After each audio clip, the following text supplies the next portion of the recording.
سوال یہ پیدا ہوتا ہے کہ یہ اتنے بڑے پیمانے پر اتنے سالوں سے یہ سلسلہ جاری تھا، کم از کم 2 دہائیوں کی ہم بات کر رہے ہیں، 20 سال ہو گئے، یہ کیس پکڑے کیوں نہیں گئے؟ اس کی 2 وجوہات ہیں۔ سب سے پہلی وجہ تو یہ ہے کہ یہ جو لڑکیاں بیچاری کم عمر بھی ہوتی ہیں، ناسمجھ بھی ہوتی ہیں، کمزور بھی ہوتی ہیں اور نشے کا عادی بھی ہو جاتی ہیں، وہ اس قابل نہیں رہتی کہ وہ اپنے ساتھ ہونے والے ان واقعات کو پولیس کو رپورٹ کر سکیں، اور وہ اپنے لالچ میں، نشے کے لالچ میں بار بار ان کا درندوں کا نشانہ بنتی رہتی ہیں۔ دوسری جانب اس کی وجہ یہ تھی کہ جب بھی کسی بھی پولیس ڈپارٹمنٹ نے اس کے اوپر تفتیش کرنے کی کوشش کی تو جب ان میں زیادہ تر نام ایشین بیک گراؤنڈ رکھنے والے لوگوں کا آ رہا تھا تو پولیس یہ نہیں چاہتی تھی کہ ان کے اوپر یہ لیبل لگ جائے، اور ایسا ہی ہوا۔ جتنے بھی لوگ اس سلسلے میں پکڑے گئے ان کو 20 سال کی سزا بھی ہوئی۔ تو یہ جو پاکستانی ہیں یا دیگر قومی ایشیائی بیک گراؤنڈ رکھنے والے لوگ ہیں، انہوں نے پہلا الزام قانون نافذ کرنے والے اداروں پر یہی لگایا کہ یہ ہمیں اس لیے نشانہ بنایا جا رہا ہے کہ ہم سفید فام نہیں ہیں، حالانکہ اور مجرم بھی ہیں جو گورے ہیں جو چھوٹ جاتے ہیں۔ لیکن اب جو وزیر اعظم رشی سونک ہیں، انہوں نے بڑے عزم کا اظہار کیا ہے، ایک گرومنگ گینگ ٹاسک فورس کا اعلان کیا ہے جس میں پولیس فورس کے ساتھ ایسے ماہر افسران شامل کیے جائیں گے جو ڈیٹا کلیکٹ کریں گے، جو اس بارے میں معلومات رکھتے ہوں گے، جو ان کو بھرپور طریقے سے کارروائی کر کے ان گینگز کو پکڑ سکیں گے۔ رشی سونک کا کہنا ہے کہ وہ اس گرومنگ گینگ کا جو کنسپٹ ہے اس کو جڑ سے کھاڑ دیں گے اور لوگوں کو سلاخوں کے پیچھے بھیجیں گے جو ایسے گناؤنے جرم میں موجود ہیں۔ بہت اچھی بات ہے، شاید ہی کوئی عقل مند یا ہوش مند بندہ اس چیز کے ان کے لیے حمایت نہ کرے۔ ہماری ساری حمایتیں ان کے ساتھ ہیں۔ کسی بھی سوسائٹی میں اگر جو ولنریبل جو بچے ہیں ان کے ساتھ اگر ایسا کوئی جرم ہو رہا ہے جو زبردستی نہیں ہو رہا بلکہ لالچ دے کر بھی ہو رہا ہے تو وہ بھی جرم ہے، کیونکہ 18 سال کے چھوٹے بچے کو پتہ نہیں ہوتا کہ وہ کیا کر رہا ہے۔ لیکن مسئلہ اس وقت کھڑا ہوا ہے جب ان کی جو ہوم سیکرٹری ہے انہوں نے اپنے بیان میں اس کو ثقافتی رنگ دینے کی کوشش کی گئی ہے۔ یہ بالکل بچگانہ بیان ہے، دنیا کی کوئی بھی ثقافت ایسی نہیں ہے جو چھوٹے بچوں کے ساتھ زیادتی کو جائز قرار دیتی ہو، دنیا میں کوئی بھی ثقافت ایسی نہیں ہے جو جرم کی حمایت کرتی ہو۔ کسی بھی جرم کو ثقافت کے ساتھ جوڑنا بالکل صحیح نہیں ہے۔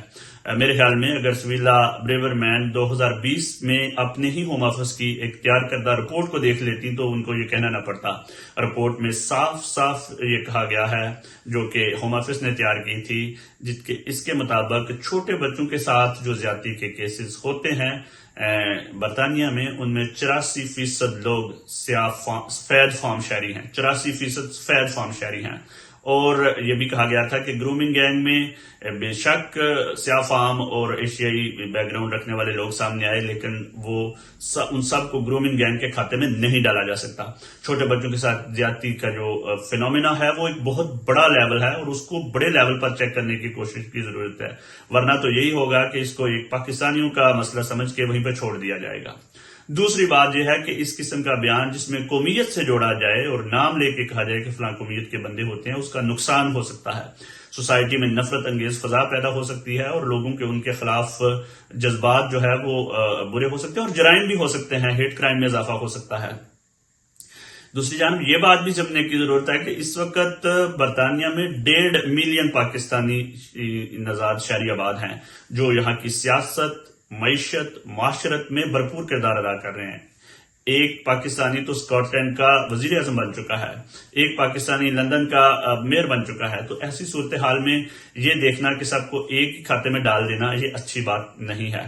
اس پر سب نے احتجاج ریکارڈ کروایا ہے اور پہلی دفعہ حکومت پاکستان نے بھی جو ہے وہ اپنا وزارت خارجہ نے بیان ریکارڈ کروایا ہے کہ کسی بھی جرم کو ثقافت کے ساتھ جوڑنا خطرناک رجحان کا باعث بنے گا۔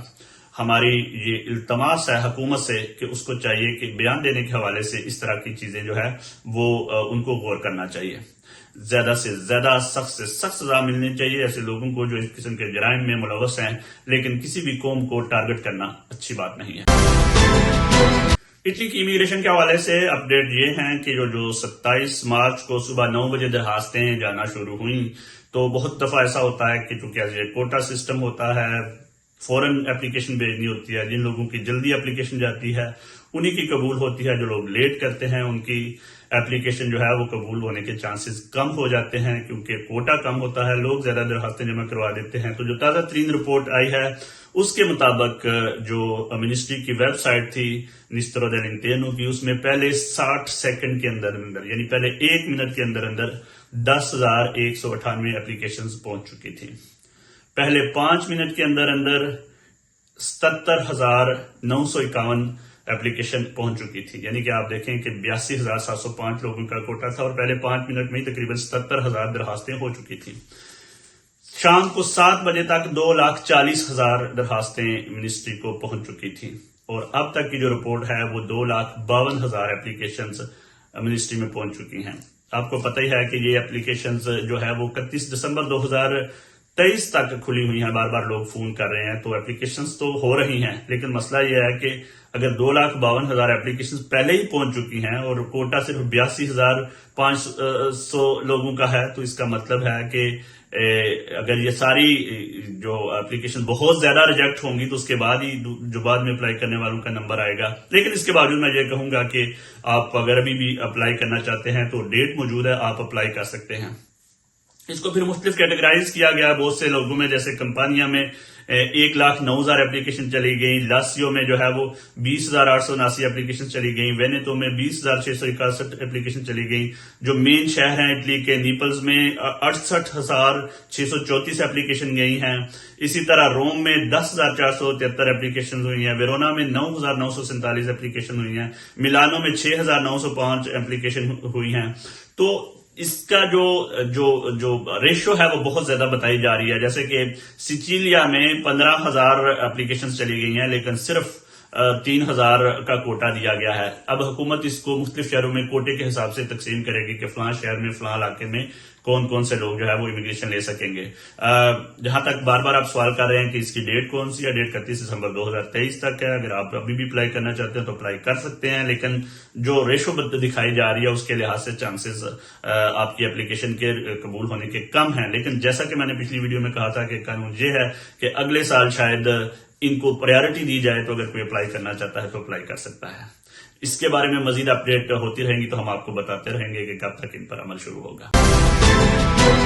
گزشتہ دنوں ایک اور کشتی لیبیا سے آئی ہے اٹلی کے ساحلوں پر, جس میں سے تقریباً 440 لوگوں کو بچایا گیا ہے. 100 لوگوں کو ایک الگ کشتی میں بچایا گیا, 330 لوگوں کو ایک الگ. یہ این جی او ہے جیو برانٹس, وہ پہلے بھی الارم دیتی رہی ہے کہ جو لوگ لیبیا سے آتے ہیں ان کو ٹارچر کا, وائلنس کا سامنا کرنا پڑتا ہے, لیکن اس پر کوئی کام نہیں ڈر رہا تھا. اس جو 330 لوگوں کی کشتی آئی ہے, 300 اس میں سے سیریا, پاکستان, بنگلہ دیش, سری لنکا, صومالیہ اور ایجپٹ کے لوگ سوار تھے, جس میں سے 24 ایسے بچے تھے جو کم عمر تھے 18 سال سے.